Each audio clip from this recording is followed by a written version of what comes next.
Salut à tous, comme prévu on se retrouve aujourd'hui pour une nouvelle vidéo où on va parler ensemble de la catégorie Hunter 22.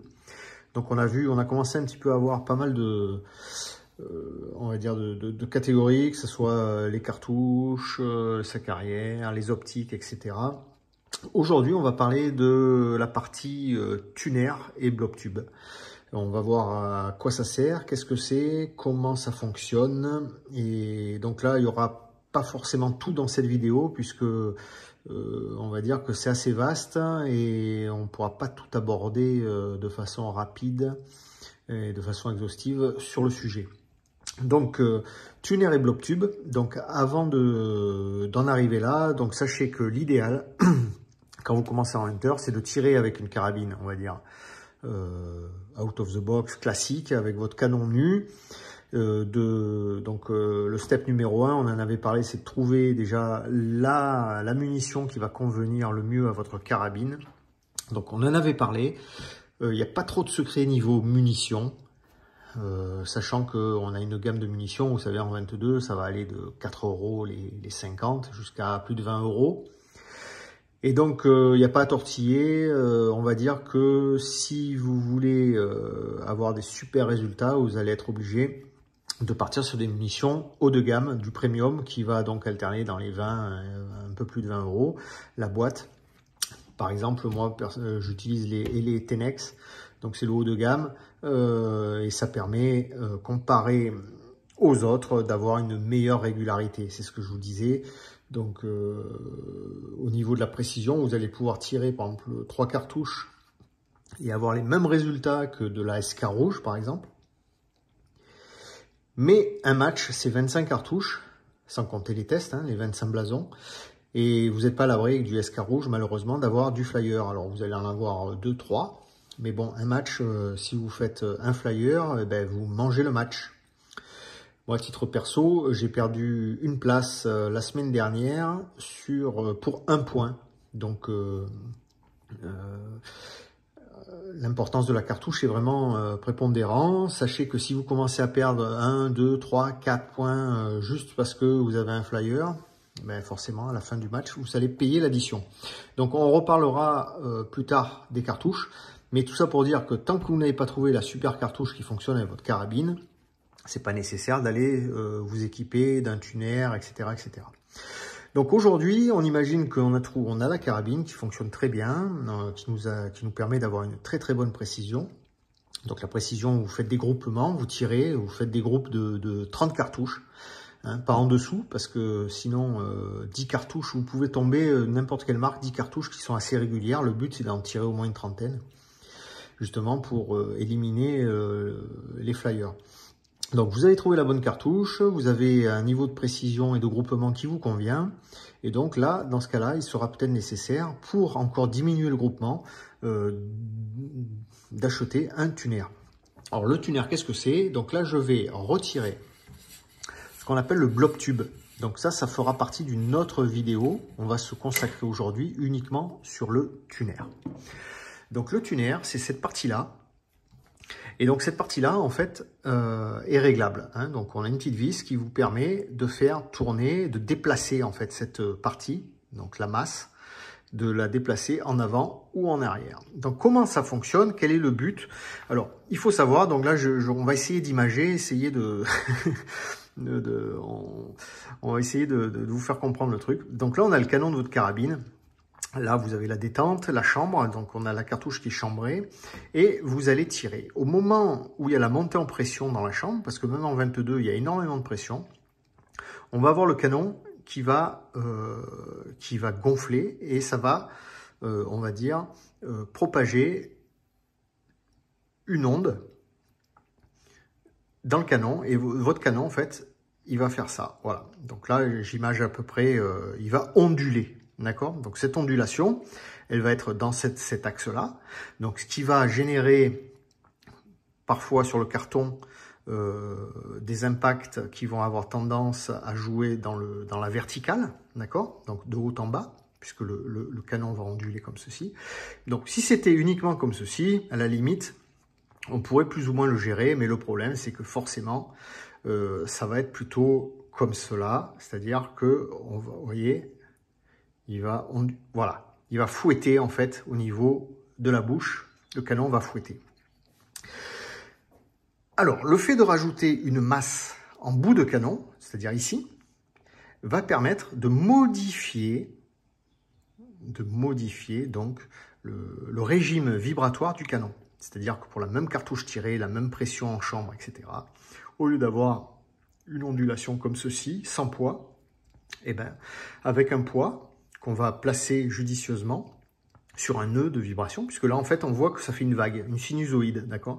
Donc, une sinusoïde, ça veut dire que il y a un point haut, il y a un point bas, mais il y a un point également central, donc et donc, le but, c'est que au moment où la l'ogive quitte votre canon, elle soit en position non pas vers ici, non pas vers le bas, mais qu'elle soit le plus proche du point visé qui est ici. Donc, en rajoutant du poids, on va changer le régime vibratoire du canon et donc on va calmer un petit peu, c'est-à-dire que sans le... Donc là, forcément, attention, c'est amplifié, c'est pour que vous puissiez vraiment voir ce que ça donne.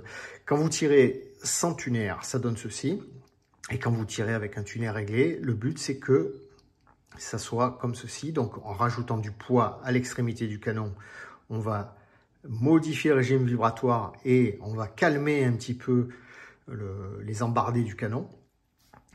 Et donc le but, c'est de le régler, donc plus ou moins en avant ou en arrière, pour essayer de placer justement la masse à l'endroit où il permet, au moment du tir, puisque en fait cette onde-là se propage au moment de l'explosion dans la chambre. C'est-à-dire que votre cartouche, elle n'est pas encore sortie du canon, que déjà, il commence à fouetter. D'accord? Vous comprenez bien que si au moment de la sortie, le canon est vers le haut, vous allez avoir une tendance à tirer vers le haut. S'il est vers le bas, mais également sur la droite, la gauche, ou en diagonale en haut, diagonale en bas. Et on rajoute à ça un second problème qu'on a abordé en début de vidéo, c'est la munition.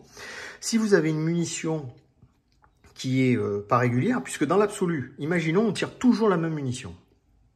Donc, explosion, qui est toujours la même, puisque c'est la même munition. L'onde, la vitesse qui est toujours la même, que la cartouche elle sorte à ce moment-là ou à ce moment-là, c'est pas grave, il suffit de corriger la lunette, de dire moi quand je tire ici, et ben en fait mon impact est ici, donc on clique. Et en fait, même si on avait ce mouvement-là, ben à chaque fois qu'on tire, on arriverait au même endroit au niveau de la cible, puisqu'on aurait corrigé. Mais le problème, c'est que étant donné que les vitesses des cartouches sont souvent différentes, eh ben, la sortie, une fois, l'ogive va sortir quand le canon est là, et une fois, elle va sortir juste un petit peu, à quelques millisecondes avant, quand le canon est ici. Donc, ça fait un écart. Et donc, le but du tuner, c'est, étant donné qu'on va calmer les ondulations, il y aura également une petite variation, mais le canon, lui, au lieu de faire 0, ça, il va faire 0, ça, par exemple. Donc, si on tire à ce moment-là, c'est parfait. Si on tire à ce moment-là, ça sera un peu moins bon avec le tuner. Sans tuner, si on tire à ce moment-là, ça sera parfait. Si par contre on tire à ce moment-là, ça sera relativement moins bon. Donc, le but, c'est d'avoir une munition la plus régulière possible pour justement essayer d'avoir la même vitesse pour qu'elle sorte finalement au même moment de la bouche du canon, qui permet de limiter les influences justement de l'ondulation. Et en deuxième rideau, de calmer cette ondulation. C'est-à-dire que si par hasard on a une différence de vitesse qui permet à l'ogive de sortir plus tôt ou plus tard, malgré le fait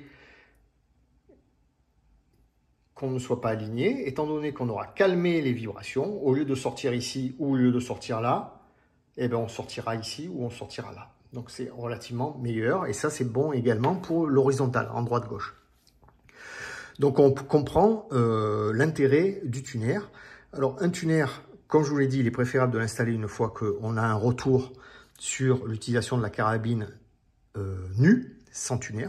Parce que pour améliorer quelque chose, encore faut-il savoir ce qu'on veut améliorer. Donc on a un résultat sorti de boîte avec un canon nu.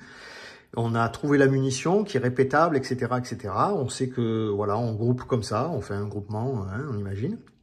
Et donc, pour améliorer ce groupement, on va mettre le tuner et on va tirer des cartouches, on va faire pareil des groupements.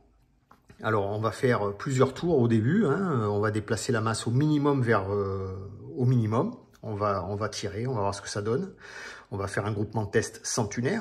On va voir si on améliore ou pas. Et à mesure, on va déplacer la masse, etc. Donc au début, on va y aller de façon grossière pour pas perdre de temps et tirer 1 million de munitions. Et on va comparer tous les groupements qu'on a fait. On va prendre les 2 meilleurs groupements et ensuite, on va régler de plus ou moins fin. Une fois que ceci est fait, on va tout fixer. Et à ce moment-là, votre tuner sera réglé pour la munition, puisque cette munition, elle a, bon, au niveau de la masse de l'ogive, ça sera la même, puisque en 22, on est souvent sur le 40 grains, mais au niveau de la vitesse, etc. Sachez qu'après, il y a encore un cran au-dessus, c'est-à-dire que quand on va choisir la munition haut de gamme, ces munitions font toute partie d'un lot, le lot qui est sur l'étiquette, qui vous donne un numéro de lot ainsi que la vitesse du lot. Et donc après, il est préférable d'aller tester directement votre canon avec un lot. Et quand vous avez trouvé le lot qui convient à votre canon, ben vous achetez la munition, vous en achetez souvent par 5000. Ça vous permet de tirer l'année avec des cartouches. Vous êtes sûr à 100% qu'elles sont parfaitement matchées avec votre carabine et votre setup de tuner. Donc votre tuner, une fois le setup a été fait, vous fixez, vous réglez et on ne touche plus, on ne bouge plus. C'est terminé. Alors sachez qu'après, par la suite, on verra que on va souvent utiliser ce qu'on appelle un blob tube. Alors blob tube, le blob, ne cherchez pas de traduction particulière. Le blob, c'est surtout par rapport au bruit que ça fait, parce que quand on tire, ça a un bruit particulier par rapport à une carabine qui n'en est pas munie. Donc le blob, ça fait un blob un petit peu, enfin, donc d'où le nom blob tube. Alors le blob tube, attention. Parce que si vous réglez votre tuner, là on imagine, excusez-moi, voilà, on imagine votre tuner est parfaitement réglé, mais je rajoute le blob tube. Alors qu'est-ce qui se passe? Eh bien il se passe que je rajoute énormément de masse, même si le blob tube est relativement léger, puisque le but lui c'est pas de rajouter de la masse, mais ça rajoute de la masse, et en plus en bout de canon, et donc avec le bras de levier, l'air de rien, ça fait énormément de masse. Donc ça va changer encore une fois de plus le régime vibratoire de votre canon. Donc c'est pour ça que l'idéal, c'est quand même de régler votre tuner avec le blob tube. Puisque on imagine que si vous avez votre masse tuner qui est trop en avant et que vous êtes obligé de la diminuer, vous la diminuez légèrement, vous arrivez à du bon, mais le fait de rajouter le tuner, c'est comme si vous aviez avancé la masse avec votre blob, c'est comme si vous aviez avancé la masse du tuner. Donc le mieux, c'est de régler avec, et ensuite vous faites des marques qui vous permettent de remettre à chaque fois votre blob tube exactement au même endroit. Sur le blob tube, vous avez également une bague, souvent, qui est réglable également, avec des indicateurs que vous pouvez rajouter, parce que cette bague elle va pouvoir se déplacer sur le tube, et ça vous permet également de rajouter du poids en bout, ou de faire varier également la masse. Donc on reviendra, on fera une vidéo blob tube, parce que autant, je vous dis honnêtement, hein, autant le tuner, on peut vraiment expliquer les faits. Autant le blob tube aujourd'hui, hein, je suis honnête avec vous, j'ai un petit peu de mal.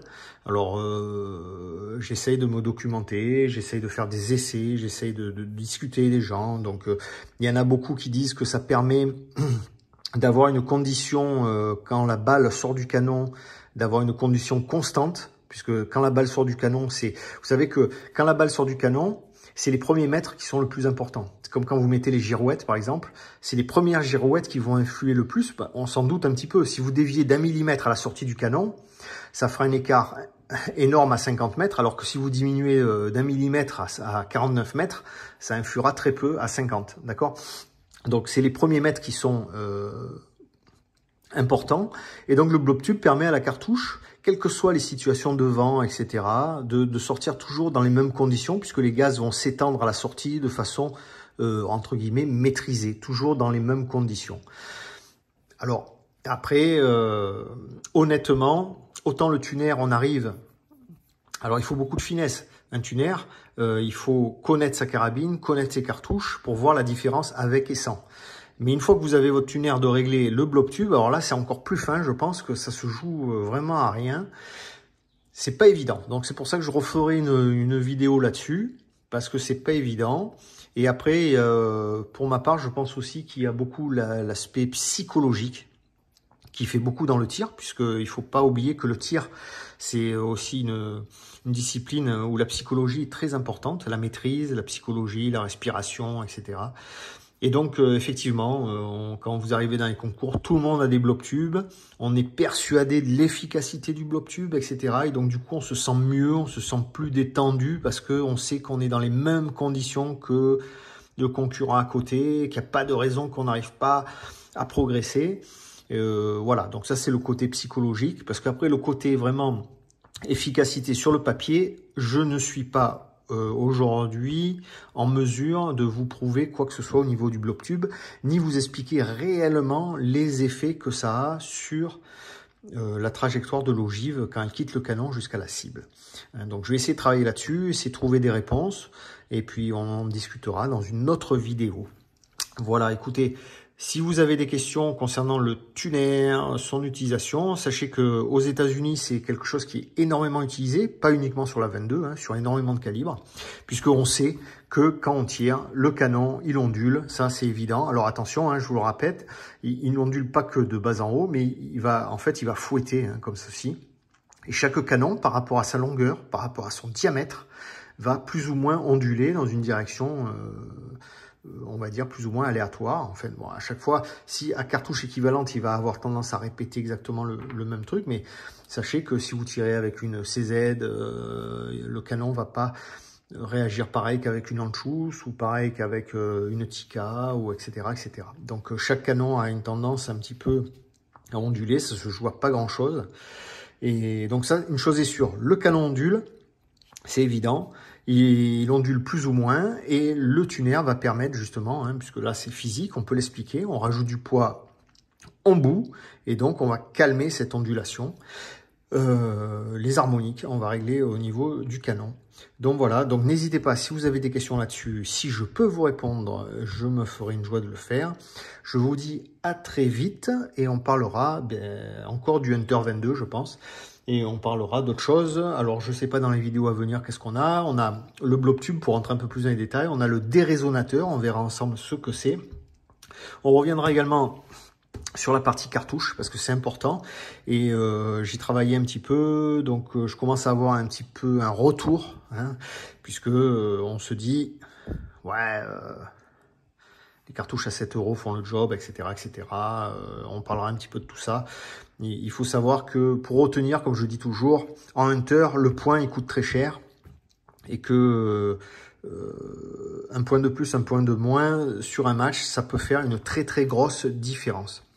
Donc c'est pour ça qu'il vaut mieux se mettre les alliés de son côté, même si parfois on en fait un petit peu plus, mais il faut être certain.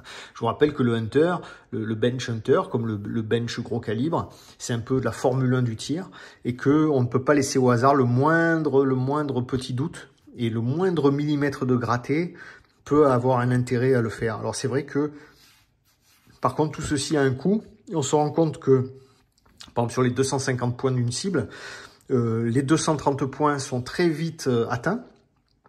Après, entre 230 et 235, eh ben, c'est pas évident. 235, 240, ça commence à être difficile. 240, 245, c'est énorme. Et 245, 250, c'est un gouffre. Sachant que là, les scores que j'annonce, ce sont des scores répétables. C'est-à-dire, oui, moi, je fais couramment 247, voilà. C'est-à-dire que je fais pas 230 tous les jours. Une fois le dimanche, parce qu'il fait beau, je fais 248. Après, la fois d'après, je fais 230. Non, là, on parle de scores réguliers. Et c'est là où on se rend compte que pour faire, par exemple, 245 de façon régulière, on peut pas avoir une simple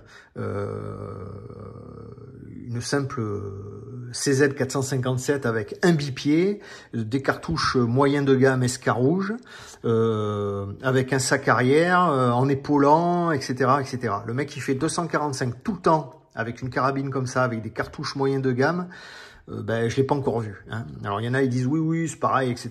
Parce qu'ils ont fait une fois 245. Ça peut arriver, effectivement, sur un coup de chance, on va dire. Puisque, finalement, on vise exactement au même endroit. Donc, des fois, il peut arriver que ça rentre. Mais ça va leur arriver une fois. Donc, c'est pour ça que ce que je vous dis, ce qui est important, c'est des résultats répétables. C'est-à-dire, moi, je vais faire, par exemple, le gars, il dit, moi, je fais tout le temps 245. Voilà, c'est ma target. Après, des fois, je fais 244, 247, etc. Mais bon, voilà. Et comme je vous le dis, malheureusement, je dis malheureusement, parce que moi j'aimerais bien pouvoir faire des super scores avec un matériel relativement limité, mais malheureusement, on est obligé d'avoir une lunette, un fort grossissement, un sac arrière costaud, un trépied de qualité. Moi j'ai commencé avec un Cadwell et j'ai vu la limite, hein, ça m'a fait gagner 2-3 points le Cadwell. Un sac arrière ça fait gagner aussi, une bonne lunette ça fait gagner, et la munition ça fait gagner, il y a tout qui fait gagner. Alors effectivement, des fois il y en a ils disent oui mais moi j'ai pas ça, je fais 2 points de moins. Oui effectivement, mais 1 point en hunter c'est énorme, énorme, et plus on monte, plus ça devient énorme. Pour finir dans les concours, quand vous regardez, pour finir dans les 15 premiers, il faut avoir au minimum 249. Donc, vous voyez un petit peu le truc. Si un point, c'est énorme. Donc, écoutez, je vous dis à très vite, à très bientôt. Pensez à poser vos questions, pensez à vous abonner et je vous dis à bientôt pour la suite. Ciao, ciao.